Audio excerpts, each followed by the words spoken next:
Alors aujourd'hui, on va parler d'un sujet plutôt personnel, on va parler de comparaison. Et plutôt de comparaison dans les familles, pas forcément de manière générale dans la société avec les réseaux sociaux. Là, on va parler plutôt de comparaison dans les familles asiatiques, mais ça marche aussi dans les familles plus occidentaux.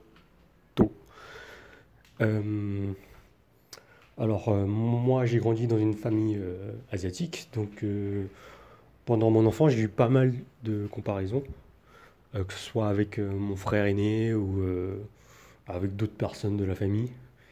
Et je pense que ça crée un climat assez toxique en fait de toujours se comparer aux autres. Et j'ai remarqué que sur le long terme, c'était toujours le cas en fait. C'est pas fait de manière consciente, mais cette forme de comparaison est toujours présente en fait. Et je pense que c'est parce que dans l'éducation de mes parents ou de mes grands-parents, ça a toujours été normal de se comparer aux autres en fait.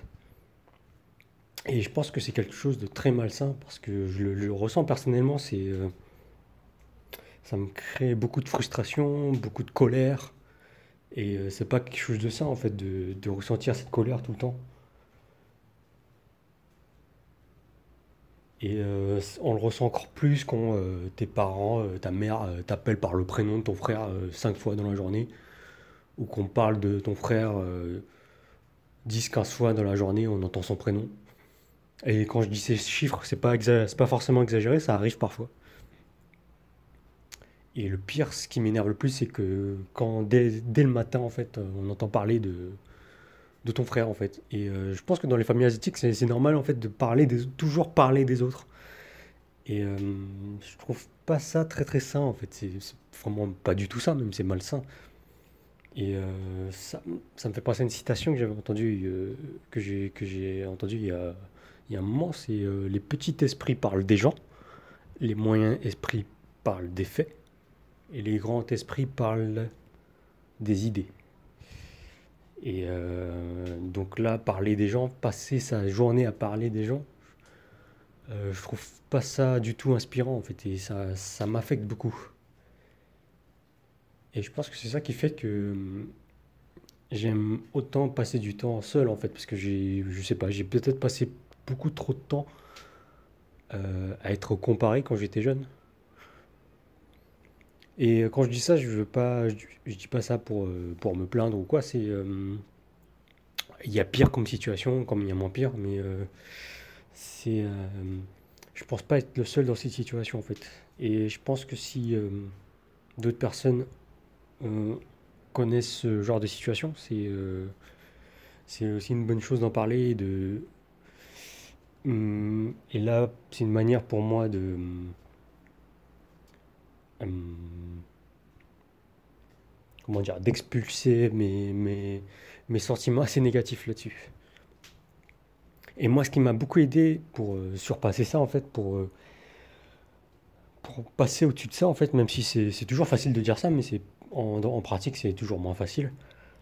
C'est que je me suis. En fait, le fait de partir vivre à l'étranger, de faire plein de choses par moi-même, ça m'a fait me rendre compte qu'en fait, que je suis capable d'accomplir plein de choses et j'ai pas besoin de toutes ces informations, en fait, d'écouter des informations sur les autres, en fait.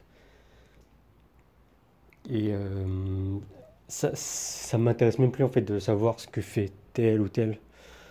C'est pas que ça m'intéresse plus, c'est que j'ai pas besoin de le savoir, d'avoir des nouvelles tous les jours des autres en fait. Ça peut venir par période en fait. Quand j'ai envie de savoir, je demande directement, j'ai pas besoin d'être accroché à toutes les news. Alors ça se rapproche un peu avec toutes les comparaisons dans la société, là, les réseaux sociaux, etc. Mais on peut choisir quelle information on a envie d'avoir en fait. On n'est pas... Il y a des moments où on a envie d'être tranquille, de pas avoir de distraction, et à d'autres moments où on aime avoir plus d'informations en fait. Et c'est bien de pouvoir choisir ça en fait. Et voilà, le fait de vivre à l'étranger, moi ça m'a. Il y a un truc qui m'a fait. Il y a, il y a un truc que j'ai réalisé il y a sûrement quelques années, c'est après avoir accompli plein de choses en fait par moi-même, le truc que je garde en tête, c'est je n'ai rien à prouver aux autres. Et rien que garder ça en tête, j'ai rien à prouver aux autres. ça fait que je me sens mieux en fait. Dès que j'entends qu'on me parle de quelqu'un d'autre, qu'on essaie plus ou moins de comparer, qu'on fait des comparaisons, même si c'est inconscient, là je sais que, ok, c'est une information, ok, tel fait ça, ou tel a dit ça, mais je m'en fous en fait. Je m'en fous, c'est un grand mot, parce que on est toujours. C'est facile de dire je m'en fous, mais on est toujours affecté plus ou moins. Mais je sais que j'ai rien à prouver, donc c'est juste une idée qui passe. Mais ça ne remet pas en question moi-même, en fait. Ça ne me remet pas en question ma façon d'être ou les actions que j'ai fait dans ma vie. Donc voilà, je sais pas si cet épisode va parler à certaines personnes. Si ça te parle, tu peux me laisser un commentaire. Et j'espère que ouais, c'est juste garde cette idée-là, en fait, si ça peut t'aider de te dire que tu as accompli plein de choses dans ta vie et que voilà, t'as rien à prouver aux autres. Et pour t'aider à faire ça, moi, au début, ce que j'avais fait, c'était une liste, en fait, une liste de succès dans ma vie. Ça peut paraître bête, mais j'avais pris juste mon téléphone, en fait, j'avais écrit, j'avais ouvert une liste de blocs de notes et j'avais marqué tous les succès dans ma vie, en fait. Même si c'était des petits trucs, hein, même si je me souviens à l'époque, j'avais commencé par marquer, j'ai obtenu mon permis de conduire. Et c'était vraiment un grand succès, en fait. Quand tu as 18 ans, obtenir ton permis, c'est vraiment un grand succès déjà. Et voilà, par la suite, il y a des plus grands succès qui se sont ajoutés. J'ai travaillé dans tel domaine, ou j'ai appris à faire ça. J'ai déménagé seul dans une ville totalement inconnue. Donc voilà, il y a plein de choses que tu peux ajouter, même des petits trucs. Et ça va commencer par des petites choses et plus ça va s'accumuler, plus ça va devenir de grandes choses. Voilà, j'espère que tu as apprécié cet épisode. Je te retrouve pour le prochain épisode. À plus.